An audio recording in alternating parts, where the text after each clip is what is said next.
My name is Aaron Mitchell, and I've worked plenty of night jobs before: warehouses, gas stations, even a late night janitorial gig at a mall, but nothing ever felt quite as unsettling as the night shift at the Costco in rural Ohio.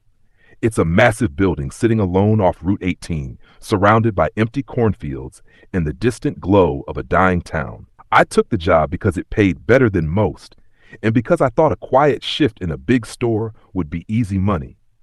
I couldn't have been more wrong. The store looked different after dark. During the day, it was full of families, carts squeaking over polished floors, and the smell of hot dogs drifting from the food court. But at night, the silence pressed against you. The aisles felt longer. The shadows between the towering shelves stretched into places they shouldn't. Even the hum of the refrigerators seemed to whisper instead of buzz. On my first night, the supervisor, a man named Carl, handed me a clipboard and a flashlight. He was an older guy, gray beard, hollow cheeks, eyes that looked tired in a way sleep couldn't fix. "You knew?" he asked. "Yeah, Aaron," I said, offering a hand. He ignored it. "You'll be fine as long as you follow the rules." I laughed a little. "Rules? Like what?" Carl's expression didn't change. "They're written on the wall in the break room. Read them. Memorize them. Don't test them." Then he turned and walked away, boots echoing down the dark hall toward the manager's office. When I got to the break room, there they were, pinned to the bulletin board under the words "Night Shift Conduct" in red marker. The paper was old, yellowed at the corners, and taped over several times as if someone didn't want it removed. The rules were handwritten. 1. The store lights will flicker at exactly 12:15 a.m. Do not move until they stop. 2. If you hear a cart rolling but see no one, do not follow the sound. 3. Never look directly at the security mirrors after 1 a.m. 4. If you see a child in the toy aisle, walk away immediately. 5. Never go near the frozen section after 2:33 a.m. 6. The man in the red jacket is not a supervisor. Do not speak to him. 7. At 3:30 a.m., go to the break room, sit with your back to the door, and wait for the knock. Do not turn around. There was no signature, no company logo, just the rules written in shaky black ink. I thought it was a joke, maybe some hazing ritual for new employees. But there was something in the way Carl's voice cracked when he said "don't test them" that made me uneasy. I started my shift stacking inventory in the electronics section. It was almost peaceful at first. The hum of the lights above, the soft creak of boxes as I placed them neatly in rows. It was the kind of mindless work I liked. At exactly midnight, I decided to take a quick walk around the store to get familiar with the layout. Costco at night is a strange place. The high ceilings make every sound echo. You can hear a single wrapper fall 3 aisles away. There were no cameras that I could see, but I always felt like I was being watched. Then 12:15 came. It started with a single flicker of the lights. So quick I thought maybe it was just a glitch. But then the entire store went into a slow strobe. The fluorescent lights blinked in an unnatural rhythm, off, on, off again, like they were breathing. I froze, remembering the first rule: do not move until they stop. So I stood still. My hands clenched around the cart handle. The lights flickered again, faster this time. I could see flashes of the aisles, the shadows stretching and twitching. Then, for a split second during one of the blackouts, I thought I saw someone standing at the end of the aisle. Tall, still, watching. The lights came back on, steady and bright, and the figure was gone. I told myself I was just tired. The rest of the first hour passed without anything strange. But then, around 1:10 a.m., I heard it. A cart rolling on the concrete floor. The sound was faint at first, just a distant squeak. Then it grew louder. Squeak. Pause. Squeak. I leaned my head around the corner. The aisle was empty, but the sound was coming closer, like someone was slowly pushing a cart toward me. "Hello?" I called out. No answer. The sound stopped. My heart was pounding hard now. I remembered rule number 2. Do not follow the sound. I backed away slowly, forcing myself not to look back as I moved toward the employee hallway. But just as I reached it, I heard the cart again, this time behind me, right at my heels. I turned. Nothing. No cart. No movement. Only the faint echo of wheels that weren't there. I didn't go back to that aisle for the rest of the night. Around 2 a.m., I took a break and sat in the break room. The vending machine buzzed faintly, and there was a stale smell of coffee in the air. I kept rereading the rules, wondering why anyone would make something like this up. When I got to Rule 5 about the frozen section after 2:33, I laughed again. That's when I noticed the time on my phone. 2:31. I don't know why, but curiosity got the better of me. I grabbed my flashlight and walked toward the frozen food aisle. The long glass doors glowed faintly from the lights inside, illuminating the rows of pizzas, vegetables, and ice cream tubs. Everything looked normal. Then my flashlight flickered. I shook it. It came back on, and for a brief second I saw frost gathering on the glass. Not from inside, but outside. The air felt colder, too. My breath turned visible. Something was wrong. Behind the frosted glass, the shape of a hand pressed against the door. It was pale, fingers long and thin, almost skeletal. I stepped back, my heart hammering. The hand slid downward, leaving streaks on the glass. Then another hand appeared beside it. I turned and ran. I didn't stop until I was back in the break room. Door slammed shut behind me. My chest heaved and sweat dripped down my neck despite the cold. When I looked up, Carl was standing in the doorway. I hadn't even heard him come in. "You went to the frozen section, didn't you?" he said quietly. I nodded, unable to lie. He sighed deeply. "They know you now. You'll have to be careful." "What the hell are you talking about?" I snapped. "Who knows me?" But Carl just turned away. "Sit in here until 3:30. No matter what you hear, no matter what you see, you don't move." He left before I could ask anything else. At 3:30, I sat in the chair, my back to the door, just like the rules said. The silence stretched until I could hear my own heartbeat. Then came the knock. 3 slow, deliberate knocks. I clenched my fists and stared at the wall. I didn't turn around. I didn't breathe. After a few seconds, the knocking stopped. Then a whisper right by my ear, though I was alone in the room. "Welcome to the night shift, Aaron." My blood ran cold. When I turned around, the door was still closed. But on the wall behind it, someone had written something new in red marker beneath the last rule. Rule 8, never open the door for the one who knows your name.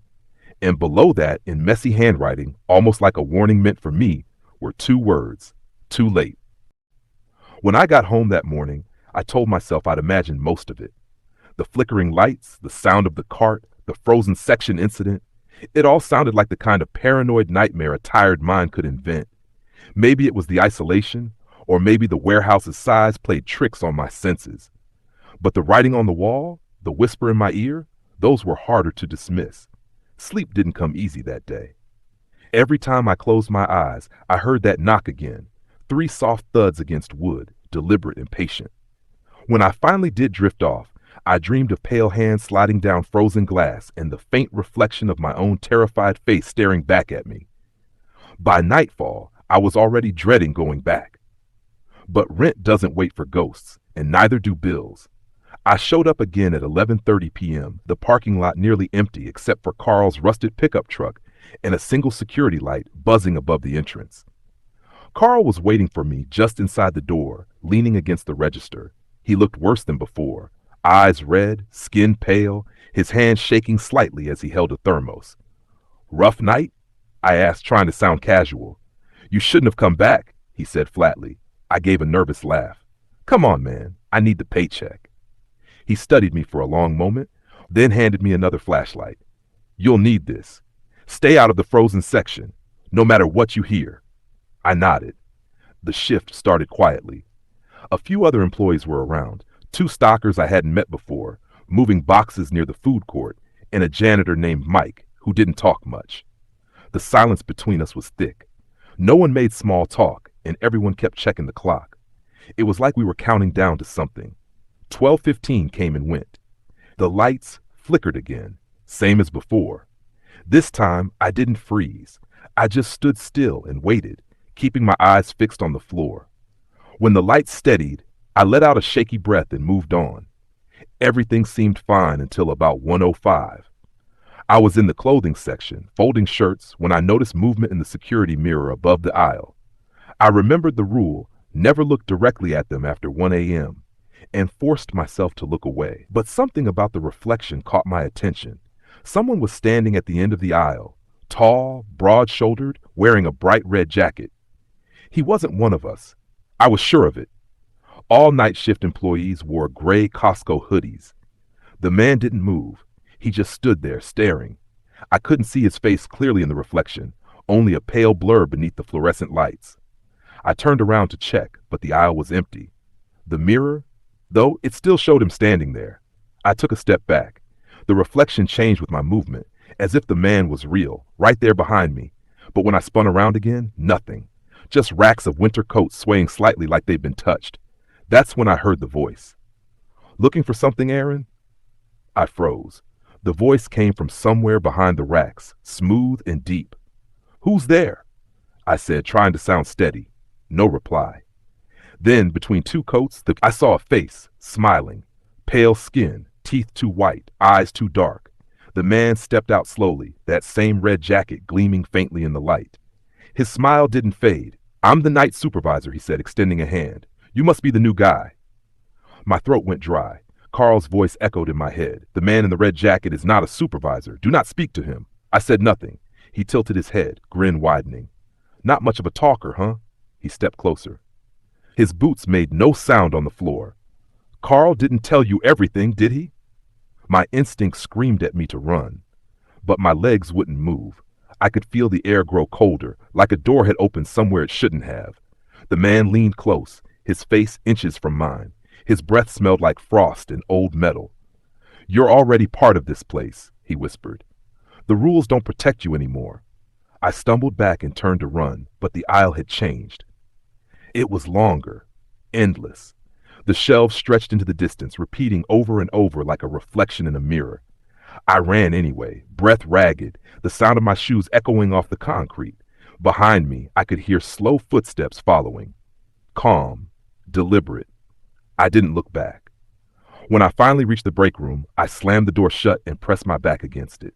The clock on the wall said 2:02 a.m. Mike, the janitor, was sitting at the table, eating chips like nothing was wrong. He looked up and frowned. "You saw him, didn't you?" I nodded. "Yeah," he said quietly. "He always finds the new ones first." "What is he?" I asked. Mike shrugged. "Don't know. Been here 5 years. Seen him plenty. Some nights he just walks the aisles. Other nights he talks." I could see the fear behind his eyes. He didn't want to say more. The intercom above the door crackled suddenly, startling both of us. A static-filled voice came through. Carl's voice. "Attention, night staff. Everyone report to the frozen section immediately." Mike's face went pale. "We don't go there," he said. "But it's Carl," I argued. "Maybe he needs help." Mike shook his head. "That's not him." Before I could respond, the voice came again, sharper this time. "Aaron Mitchell, frozen section, now." Hearing my name through the speakers made my stomach drop. Rule number 8 flashed through my mind. Never open the door for the one who knows your name. I realized it wasn't just about the break room door. It was about any door, any voice, any presence pretending to be someone I knew. Mike stood up, eyes wide. "We stay here," he whispered. But the intercom crackled again, and this time I heard something else, whispers in the background, dozens of them, overlapping. And underneath it all, the faint squeak of a rolling cart. Then the lights in the break room flickered and went out. In the dark, I heard movement outside the door, soft footsteps, dragging something heavy. Then a slow, rhythmic knock. 3 times. I didn't breathe. Mike grabbed my arm, whispering, "Don't answer it." But whoever was outside already knew I was there. "Aaron," the voice said softly, calm and patient. "You forgot to clock out." The doorknob began to turn. And this time, the rules didn't say what to do if they came in anyway. When the doorknob began to twist, a sound escaped my throat, half gasp, half plea. Mike lunged forward and jammed a metal broom handle through the handle loop, locking it in place. The door rattled violently, like something or someone on the other side was testing its strength.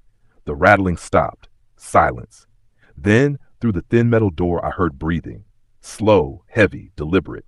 Mike motioned for me to stay quiet. We stood frozen, my every muscle locked, listening. A minute passed. 2, then 3. Finally, the breathing faded. Mike dropped into the chair, trembling. "He's testing you," he whispered. "He knows you're scared."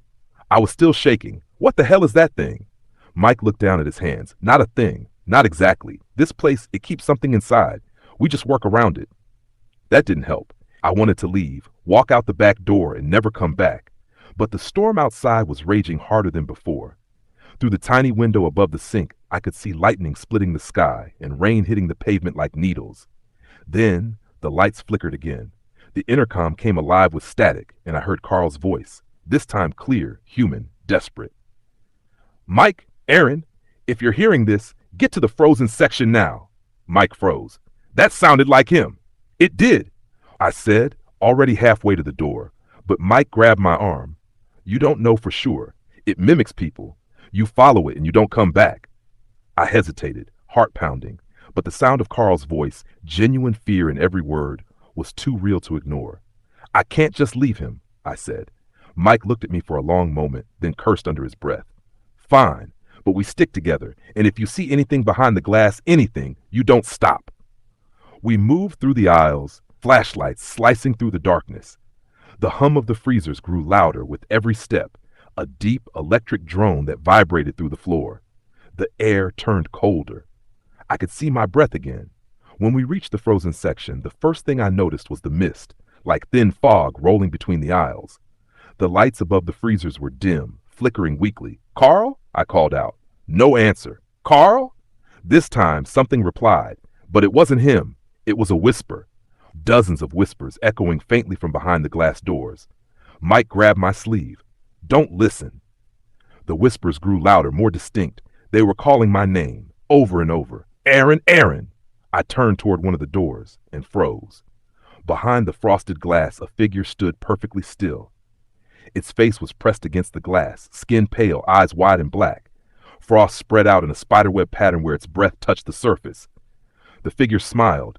Then it raised a finger and slowly tapped the glass. Tap, tap, tap. Mike yanked my arm. Run! But before we could move, one of the freezer doors on the far end swung open with a metallic creak. A gust of freezing air burst out, so cold it burned my skin. Carl stumbled out. His face was pale, lips blue, his Costco vest half torn. Close it, he gasped. Don't let it. He didn't finish.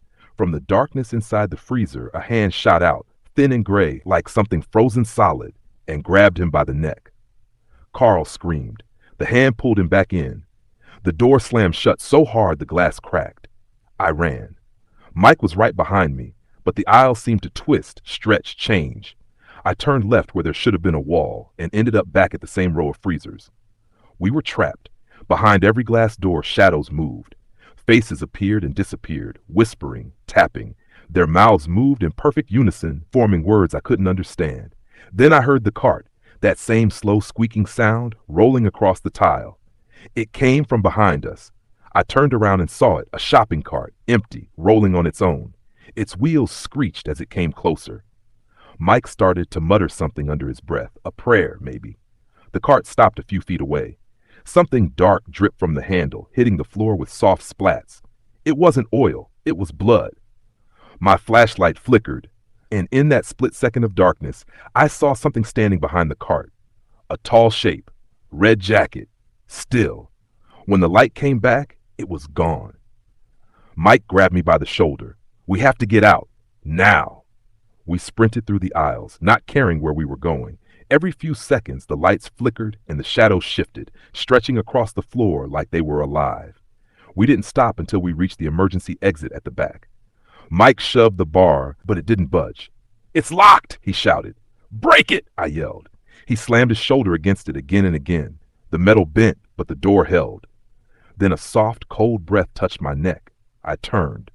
Carl stood there, or what was left of him. His skin was gray, his eyes sunken, and frost covered his hair like thin snow. He opened his mouth, and when he spoke, his voice crackled like ice breaking. You didn't follow the rules. Mike screamed and swung the flashlight, hitting Carl in the face. It shattered. Carl didn't flinch. He stepped forward, one hand reaching for me. I ducked under his arm and ran back through the aisles, back toward the center of the store. I didn't know where I was going, just away from that thing wearing Carl's body. When I finally stopped, I found myself in front of the break room door, and written across it in red marker, fresh, wet ink, were new words. Rule 9. If the freezer's open, one of them gets out. Don't let it follow you home. My phone buzzed in my pocket. It was a message from an unknown number. It said, only too late again, Aaron. I dropped the phone, and that's when I heard it, soft footsteps behind me, slow, deliberate. When I turned, The man in the red jacket was standing at the end of the hallway, smiling. He raised his hand and waved. Then, in a voice that chilled me to the bone, he said, "See you at home." I didn't sleep that morning. I didn't even go home. I sat in my car in the parking lot until the sun rose, staring at the empty Costco building through the cracked windshield. It looked harmless in daylight, clean, quiet, normal. People would be shopping there again in just a few hours, pushing carts, buying snacks, laughing under those same lights that flickered like dying stars only hours ago. But every time I closed my eyes, I saw Carl's face, or what was left of it. That pale, frost-covered expression twisted in something between pain and warning. His last words wouldn't leave me alone. "You didn't follow the rules." By the time the store manager, a woman named Linda, pulled into the lot, I had already decided I was quitting. I couldn't go back. I didn't care about the paycheck or the night bonus. I just wanted to leave that place behind. Linda noticed me before she even got out of her car. "Aaron?" she called, adjusting her glasses. "You're still here? Night shift ended 6 hours ago." I got out and walked toward her. "Linda, I can't do this job. Something's wrong with that store." Her brows furrowed. "Wrong? What do you mean?" "Carl, I stopped. What could I even say? Carl got pulled into a freezer by a ghost? She'd think I was insane. Linda sighed. "Carl didn't show up for his shift last night. He's been unreliable lately. You didn't see him, did you?" I froze. "He was here all night. You're saying he never clocked in?" She shook her head. "Not according to the records." A cold dread crawled up my spine. I wanted to argue, but I saw something then, a red jacket hanging in the reflection of her car window. When I turned, it was gone. "I have to go," I muttered, backing away. "Please, tell them I quit." Linda looked confused, but didn't stop me. I drove home in silence, gripping the wheel so tight my knuckles turned white.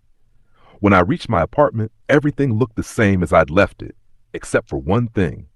The front door was unlocked. I was sure I'd locked it. I always did. Inside, the air felt colder than it should have been.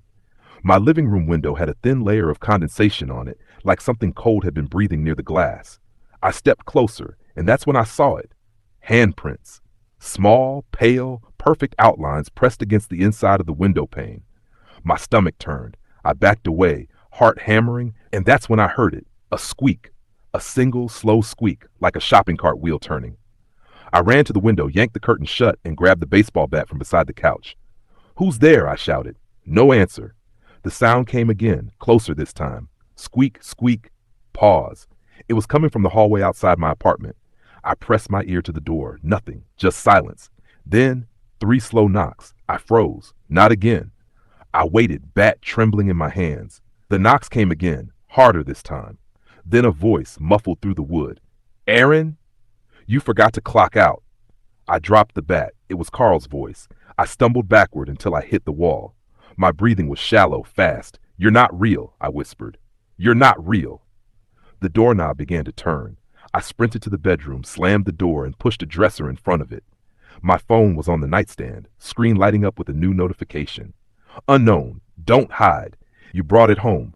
The message vanished before I could take a screenshot. And then the smell hit, a faint, sharp chill, like Freon leaking from a freezer. Something was in the apartment. I heard the floorboards creak just beyond the door. Slow, deliberate steps, the sound of frost cracking with each one. The lights dimmed. My breath turned white. Then came the whisper, right next to the wood. "You didn't follow Rule 9. The handle jiggled, and frost began spreading across the door, thin veins of ice creeping toward the ceiling. I grabbed my phone and called Mike. He answered after 2 rings, his voice shaky. "Aaron, thank God. I didn't think you'd make it." "Mike," I hissed. "Something followed me home. It's here. I can hear it." "Don't let it touch you," he said quickly. "Once it touches you, you become part of the store." "What does that even mean?" He didn't answer right away. "I tried to warn you. I didn't make it out clean either. Look at your reflection." The call ended. I didn't want to, but I turned toward the mirror on my dresser. For a moment, everything looked normal. My reflection pale, terrified, breathing hard. Then, behind me in the mirror, I saw the man in the red jacket standing in the corner of my room. But when I turned around, nothing. Just empty space. I looked back into the mirror. He was closer. His eyes were dark holes, his smile stretching too wide. I stumbled backward, knocking over a lamp. "Get out!" I screamed, "Leave me alone!" The lights flickered, and when they came back on, the mirror was shattered, splintered from the inside out like something had punched its way through. The temperature dropped sharply. Frost began to spread along the floorboards, forming handprints that crawled toward me. I ran, through the living room, out the front door, barefoot and half-dressed, down the stairs. I didn't stop until I was outside, gasping in the cold night air. Behind me, through my apartment window, a shape stood watching. Tall, still, wearing red. My phone buzzed again. A new message. Costco alert. Reminder. Your next night shift begins tonight at 11 p.m. Attendance is mandatory. My stomach twisted. I tried to delete the message, but it wouldn't go away. The text pulsed once, twice, then changed on its own. You can't quit, Aaron. I dropped the phone and ran for my car. But as I reached it, I saw something scratched into the frost of the windshield. A single sentence, written by a shaking hand. Rule 10. You can leave the store, but the store never leaves you. I wiped it away in panic, started the engine, and drove until the roads turned unfamiliar. But no matter how far I went, the headlights kept catching glimpses of red in the mirrors, sometimes near the tree line, sometimes in the middle of the road, always watching. When I finally stopped for gas, I looked at the security mirror above the counter and saw him standing behind me again, smiling. And then softly, so quietly that no one else could hear, he whispered, "See you back at work." By the time I started my next shift, the manager's office was locked and dark. No one had mentioned Mr. Reynolds since the night he disappeared. HR said he'd been transferred, but that was obviously a lie. The employees didn't even talk about him in whispers anymore. They avoided the topic altogether, as if his name itself was cursed. The weird thing was, there was no replacement manager. We just kept getting pre-written shift schedules sent to our inboxes from an anonymous sender labeled Costco System Operations. Nobody questioned it. We just followed the routine because it was safer that way. That night, I came in early. I couldn't sleep all day. Too many noises from the vents above my apartment. It sounded like someone was dragging chains through them, whispering words I couldn't quite make out. My eyes were bloodshot as I walked through the warehouse, trying to shake the feeling that someone was watching me. The hum of the lights seemed louder than usual, flickering over the frozen food aisle. As I passed the electronics section, I noticed something strange. The security cameras, every single one, was pointed down at the floor. Not angled, not broken, pointed straight down. At first I thought maybe the power surge had reset them. But when I tried to move one back up, it resisted, like a heavy magnet was pulling it down. I strained harder, and suddenly the feed on the nearby monitor flickered to life. For a split second I saw something on the screen. It wasn't me. It was a dark shape crawling along the ceiling beams, moving fast, too fast. I froze. My breath caught in my throat. The shape stopped as if it knew I saw it. The camera shook slightly, then went black again. That's when I realized the faint dripping sound I'd been hearing wasn't coming from the roof. It was coming from above me. I tilted my head back slowly. Up there between the beams, a single wet, glistening eye stared straight down at me. It wasn't human. It was too large, too reflective, and pulsed slightly with each blink, like a living camera. I stumbled backward, nearly tripping over a stack of bulk soda boxes. Then I remembered rule number 6. If you feel like you're being watched, keep working. Don't look up. Too late. The overhead lights began to dim one by one, stretching the shadows until the entire warehouse felt like an open mouth. The eye above me twitched, and something long and slick slithered back into the dark. I ran. I sprinted toward the break room, but when I got there, the door was gone. Not locked, just gone.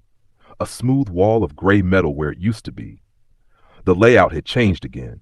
My heart was pounding as I ducked into the freezer section, hiding behind a stack of meat boxes. I tried to control my breathing, but I could hear footsteps, bare, wet footsteps, walking somewhere near the loading dock. Through the small window on the freezer door, I saw movement.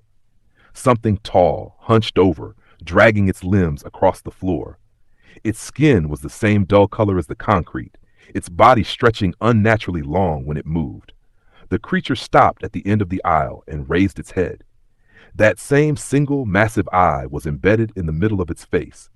It looked around slowly, and I could feel its gaze passing over me, like static crawling across my skin. I clenched my fists, praying it wouldn't open the freezer door. Then, from across the store, someone screamed. A blood-curdling human scream. The creature's head snapped toward the noise, and in one fluid motion, it shot across the aisles, its limbs contorting and twisting as it disappeared into the dark. I pushed the freezer door open and crept toward the sound. My shoes squeaked softly on the polished floor. Near the paper goods section, I found Dan, the guy who usually handled restocking. He was lying on the ground, shaking violently, eyes wide open. His mouth was moving, but no words came out. I knelt beside him.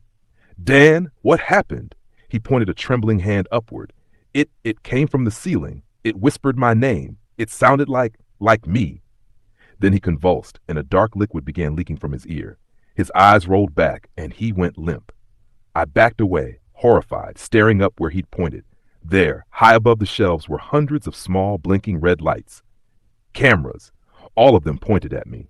Except they weren't cameras anymore. They blinked like eyes, wet, alive, and unblinking in perfect synchronization. The warehouse went completely silent. No hum, no buzzing, just silence. Then a voice crackled over the intercom. A voice that sounded almost like Mr. Reynolds, but slightly distorted. "Attention, night staff," it said softly. "New rule edition. Do not interfere with the surveillance. The eye is watching." The speakers clicked off. I stood there alone, surrounded by the watching eyes in the ceiling, and one of them blinked twice, like it was signaling to me. I don't know what it meant, but deep down I knew something terrible was about to happen. That eye had chosen me, and it wasn't done yet. I didn't show up for work the next night. I couldn't. After what happened with Dan, I couldn't even look at the Costco sign without my stomach tightening into knots. But as the hours passed, I realized something horrible. I had to go back. My phone wouldn't stop ringing. Every time I tried to silence it, the screen flashed the same message. Shift required. Failure to report equals termination. The sender? Costco system operations again. By 11:45 p.m., I gave in. I told myself I'd grab my stuff from my locker, quit in person if anyone was there, and never return.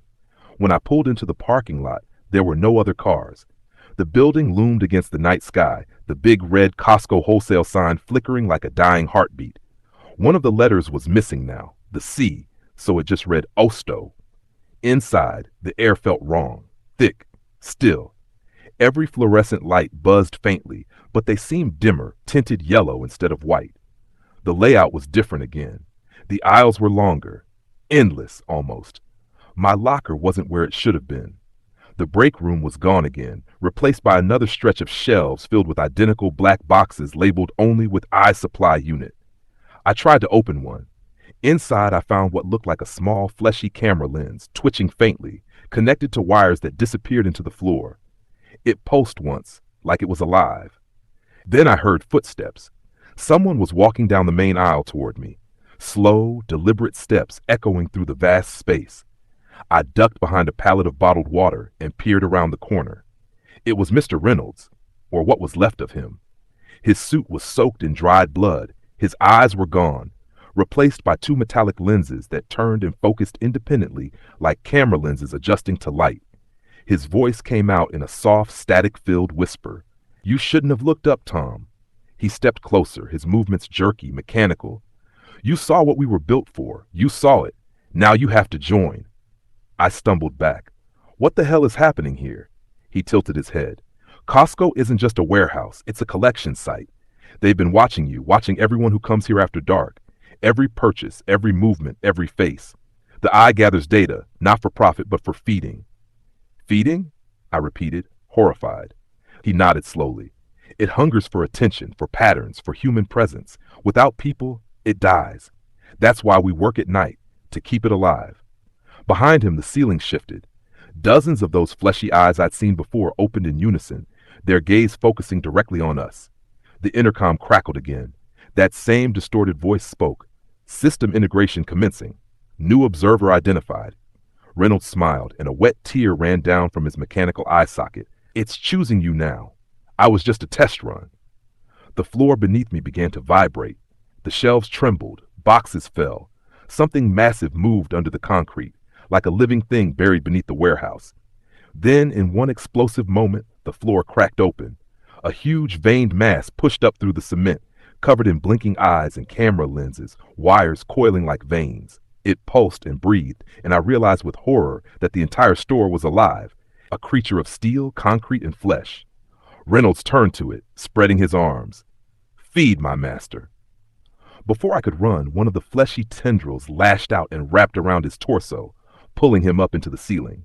His screams echoed for a moment before being cut off completely. I stumbled backward, tripping over a pallet jack.